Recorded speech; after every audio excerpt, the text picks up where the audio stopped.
I wasn't supposed to see her that much. Just a neighbor, 2 doors down, someone I passed on the stairs or heard faint music from through the wall when the night got too still. Our schedules only brushed against each other's. Until that morning. It was laundry day, mundane, half asleep, detergent cap rattling as I poured too much. The basement smelled like damp cement and warm fabric softener. The hum of machines drowned out my thoughts.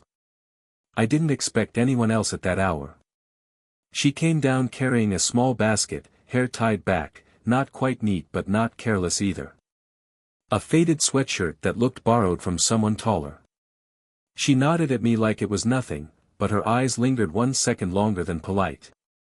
I pretended to be busy with the washer buttons. My phone was in my pocket, screen lighting up with a draft message I'd never send, half a sentence to someone who wouldn't answer anyway. I shoved it deeper. "You're the early one," she said, setting her basket down. "Couldn't sleep," I answered, a little too fast. She gave a half smile, the kind people give when they recognize a truth without prying. She slid her clothes in, small folds, deliberate. I noticed the quiet way her hands smoothed each shirt before dropping it in. It wasn't nervous, just practiced. Like she needed her movement steady. I kept folding and unfolding the same napkin I used to wipe the dryer lint. She noticed. "You're making that thing smaller every time." "Occupational hazard," I said, though I didn't have an occupation worth mentioning. She laughed softly, quick, then gone. I wanted her to do it again. The silence after felt too loud. The washer beeped. I looked up, she was watching me. Not sharply, just, like she was trying to place me. Her gaze held longer than it should have. That's when it slipped out, half a whisper, half a dare in my head, "Don't look away first." She caught it. Tilted her head, narrowed her eyes just slightly, the corners of her mouth twitching.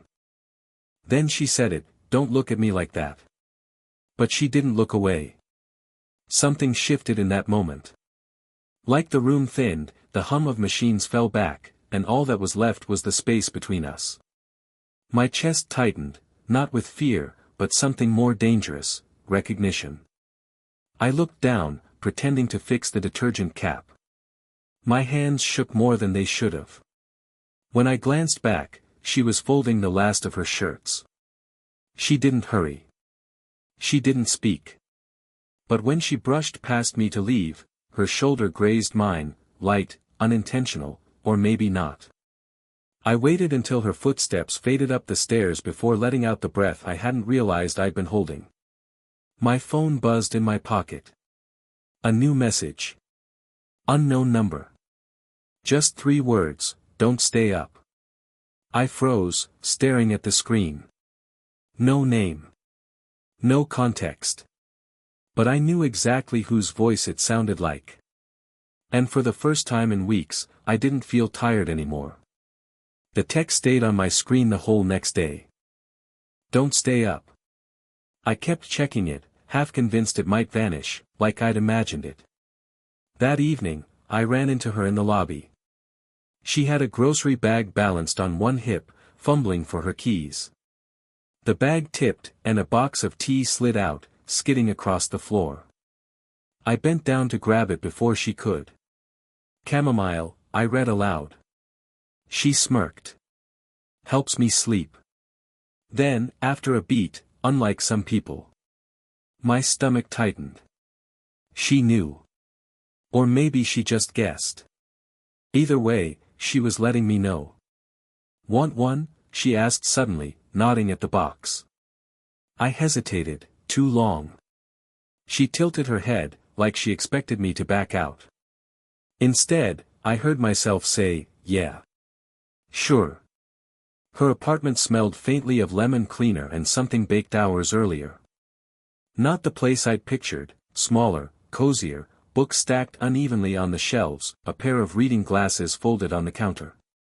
She moved easily, not self-conscious, as if she'd already decided letting me in wasn't a mistake. I sat at her kitchen table while she boiled water. The silence stretched, but it wasn't empty. I noticed the small details, a chipped mug she favored, the way she stood with one hip against the counter, arms crossed as if she were guarding herself. "You live alone?" I asked. She nodded. "For a few years now. My daughter's with her dad most of the time." I didn't expect her to tell me that. It felt like a secret, shared too casually. I turned the mug in my hands. "I didn't know you had a daughter." "Why would you?" She shrugged, but her eyes stayed on me, gauging my reaction. I thought about all the ways this suddenly felt complicated. She wasn't just older. She wasn't just my neighbor. She was someone's mother. Someone who carried more behind her quiet routines than I'd imagined. The kettle clicked. She poured the tea, slid the mug toward me. Our fingers brushed on the handle. Neither of us moved right away. "You're staring again," she said softly. I looked down, embarrassed. "Sorry." "Don't be." Her voice was almost too low to catch. I lifted the mug, steam fogging my glasses for a second. I tried to think of something light to say, but all I could manage was, "It's good." She smiled faintly, but her gaze was elsewhere, like she was replaying something old in her head. Then she said, almost to herself, "It's been a long time since I made tea for anyone." I didn't answer. There wasn't anything safe to say. The clock on her microwave ticked louder than it should have. Neither of us moved to end it, but neither of us crossed the line. When I finally stood to leave, she walked me to the door. I muttered a thank you, feeling stupid. But as I stepped out, her hand grazed my sleeve, quick, fleeting, like checking if I was really there. And somehow, that touch said more than the tea, more than the text. It said stay. After that night with the tea, everything felt different. Not openly, not in a way anyone else would notice, but in the quiet, private spaces where her eyes met mine and lingered too long. The laundry room wasn't neutral anymore. The stairwell wasn't neutral. Even the way I heard her footsteps through the ceiling above my apartment, suddenly charged. One afternoon, I found myself pausing at my door, listening. Not on purpose, I told myself. Just, delaying. And then her door opened. She nearly walked into me, arms full of mail. "You again," she said, soft but not unkind. "Bad timing?" Her lips pressed into a half-smile. "Depends who you ask." She shuffled the letters, trying to look casual. But her hands betrayed her, one envelope bent, fingers pressing harder than necessary. I offered, "Want me to hold those?" She hesitated. Too long. Then handed them over like it was a test. Our fingers brushed. That small contact sent heat rushing up my arm. "Thanks," she murmured. I followed her inside again, though she hadn't exactly invited me. The books were still scattered, the same chipped mug on the counter. Familiar now. Too familiar. She poured water into the kettle, same as before. But this time, she didn't look at me. She kept her back turned. "You don't have to keep doing this," she said. "What?" "Showing up. Letting me. I don't know. Distract you." The word hung heavy. Distract. As if that's all this was. I wanted to argue. Say it wasn't that. Say it meant more. But instead, I leaned against the counter, hands gripping the edge, and stayed quiet. She finally faced me, arms crossed. Her gaze wasn't sharp, it was tired, uncertain. "You're too young," she said. Not harsh. Almost apologetic. I laughed, short, nervous. "I keep hearing that lately." She almost smiled. Almost. Then her eyes flicked toward the door, as if to remind me I could leave at any moment. Before I could answer, the sound of footsteps filled the hallway. Voices. A key fumbling in the apartment next door. Too close. She stepped back instantly, like distance itself could erase the weight in the air. "They'll hear us," she whispered, though we hadn't said anything dangerous. I wanted to move closer anyway. The space between us felt unbearable. I wanted to tell her I wasn't here by accident, that I wasn't confused. But I didn't. Instead, I noticed the way she tapped the counter twice with her fingertips, a nervous tick, before picking up the kettle. I noticed how her breath caught when I brushed her sleeve reaching for the mugs. We stood there, shoulders nearly touching, silence louder than words. For a second, long enough to feel endless, her head tilted slightly toward me, like gravity itself had changed. My chest tightened. The air between us crackled with possibility. Then the kettle whistled, sharp and shrill, snapping the moment in half. She stepped away quickly, too quickly, and busied herself with pouring water. Neither of us spoke. But I knew, we had almost crossed it. And I wasn't sure if I was relieved, or furious. It happened on a Thursday evening, the kind of gray dusk where the air feels heavier than it should. I had been walking home from the bus stop when I saw her sitting on the bench outside our building, coat pulled close, hair loose in the wind. Not waiting for anyone. Just, there. I almost passed by, pretended not to notice. But her eyes lifted at the exact second I glanced over, and it was too late. "You walk like you're carrying bricks," she said, half smiling. "Long day." "Every day's long when you're 20, she murmured, looking past me at the street. I sat down beside her. The wood creaked under our weight.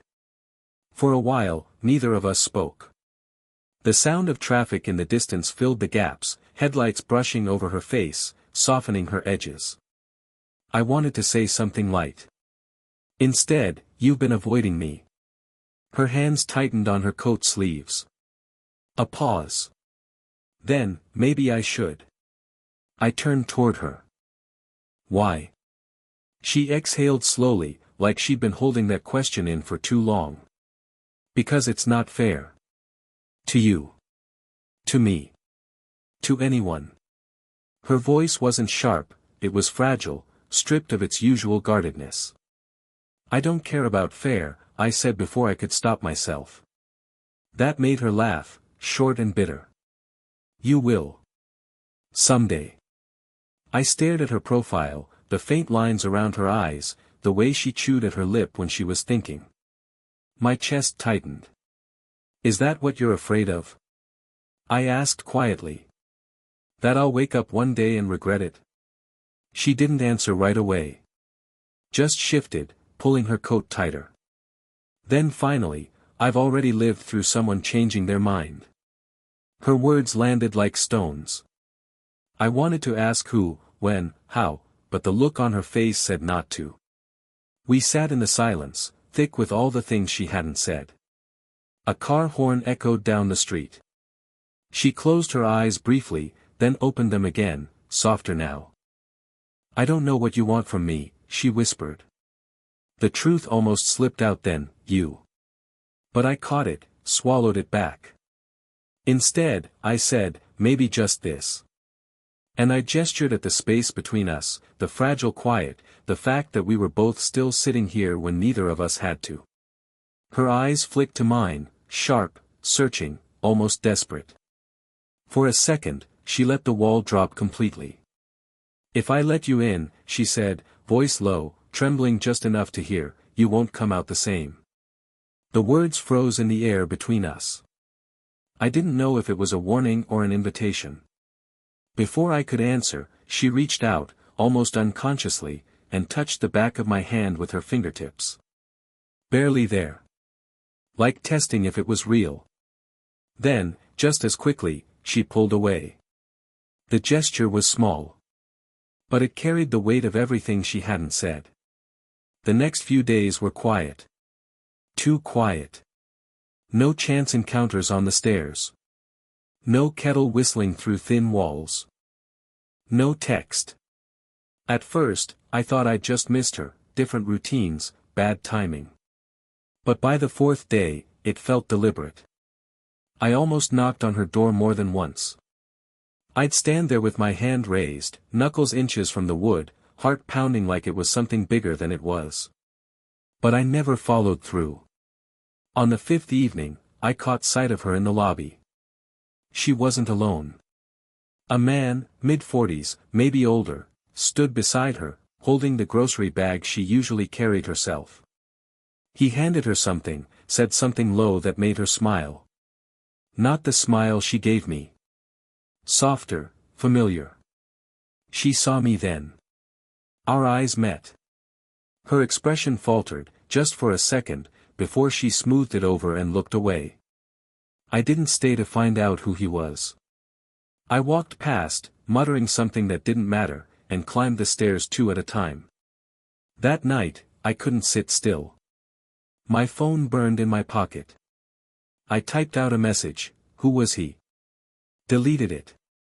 Typed again, did I do something? Deleted that too. Instead, I sent nothing. The screen went dark, reflecting my own face back at me, tired, too young, too foolish. The next morning, I heard voices through the thin walls. Hers. And her daughter's. I'd never heard the girl before, bright, impatient, filling the apartment with sound. Something inside me twisted. This was her life, her real life, unfolding just a few feet away, without me in it.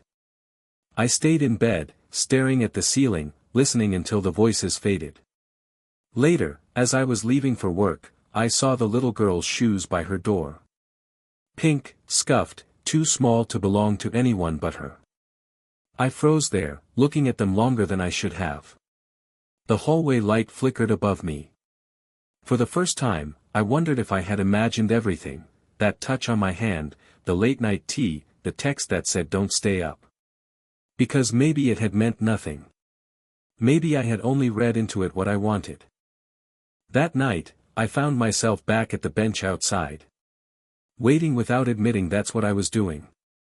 The street was quieter than usual, the air heavy with the smell of rain. She never came down. I typed another message, I keep looking for you. My thumb hovered over the send button. Then I locked the screen instead.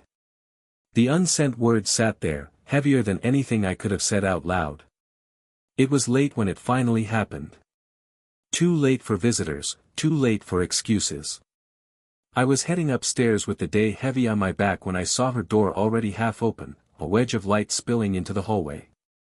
She was standing there, barefoot, holding the edge of the door like she hadn't decided whether to close it or not.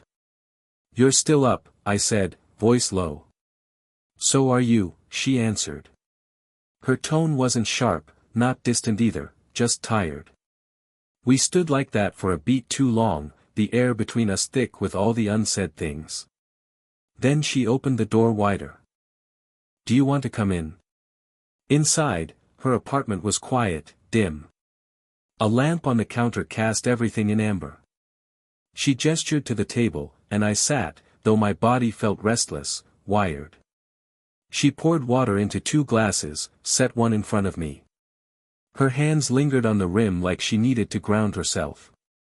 "You saw him," she said finally, her back still to me. I didn't answer at first. My throat felt tight. "Yeah. That was my ex. He drops by sometimes, for her." She didn't need to say who her was. The pink shoes by the door had already told me. I nodded, staring at the condensation sliding down the glass. "You don't owe me an explanation." She turned then, leaning against the counter, arms folded. "Maybe not. But you looked at me like I did." I wanted to argue. Instead, the truth slipped out, fragile but undeniable, "I just don't know where I stand with you." The words hung there, too bare, too young, but real. She came closer, slowly, until she was standing at the other side of the table. Her fingers tapped the wood once, twice, before she let her hand rest there. "You stand in a dangerous place," she said softly. "Because I notice when you're not around. And I don't want to notice." Her eyes flicked up, searching mine. Vulnerable, scared. "Do you understand what that means for me?" I swallowed hard, the lump in my throat thick. Yeah. Because I feel the same. Silence. Not empty. Charged. Her gaze didn't waver, though I could see the conflict behind it. I reached out, slow, hesitant, and placed my hand near hers on the table, not touching, just close enough that she could choose. She looked down at the small space between our hands, then back at me. The faintest smile tugged at her mouth, tired but real. And then, carefully, she closed that gap. Her fingers brushed mine, settled there. Nothing more. No kiss, no grand confession. Just the weight of her hand on mine, saying more than words could.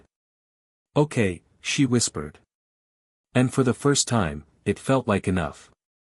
Time didn't change overnight. It never does. What shifted between us was quieter than that, small adjustments, subtle patterns finding their own rhythm. I still heard her footsteps above my apartment, but now, sometimes, she'd tap twice on the floorboards, and I'd tap back. It meant nothing and everything, a shorthand no one else would ever notice. We didn't talk about labels. There was no announcement, no, so what are we, conversation. It was simpler, steadier. On Saturday mornings, I'd find her at the bench outside, a thermos of chamomile in her hand. She'd wordlessly pour some into the chipped mug she'd started leaving for me. And I'd drink it, still pretending I preferred coffee. Her daughter came and went, bright noise filling the space whenever she was around. I stayed in the background then, careful not to blur lines. But once, as I was leaving, I saw the little girl slip her tiny pink shoes on the wrong feet. I crouched, gently corrected them, and she giggled before running inside. When I looked up, her mother was watching from the doorway. She didn't say anything, but her expression was softer than I'd ever seen it. The world didn't stop for us. She still had her past, her ex showing up from time to time, and I still had nights where doubt gnawed at me, wondering if she'd wake up one morning and decide I was just a phase. But each time, she met me in the ordinary. Folding laundry beside me. Letting our shoulders brush on the stairwell without stepping back. Pouring tea at the table, her hand grazing mine, as if to remind me we hadn't imagined any of it. It was those moments, mundane, almost invisible to anyone else, that stitched something real between us. One evening, after a late rain, I found her again on that same bench where it had nearly broken us apart. She looked tired but content, hair damp from the mist. I sat beside her without asking. "You walk lighter these days," she said. "Maybe the bricks fell off," I answered. She laughed, quiet, the sound warming the cool air.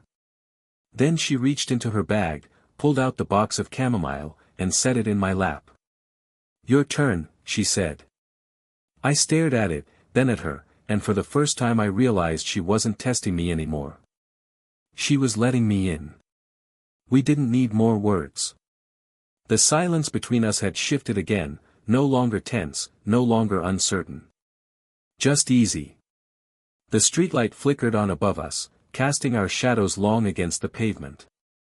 She leaned her shoulder against mine, and I didn't move. "Okay," she asked softly, the same way she had that night at the table. I nodded, smiling into the dusk. "Okay." And that was enough.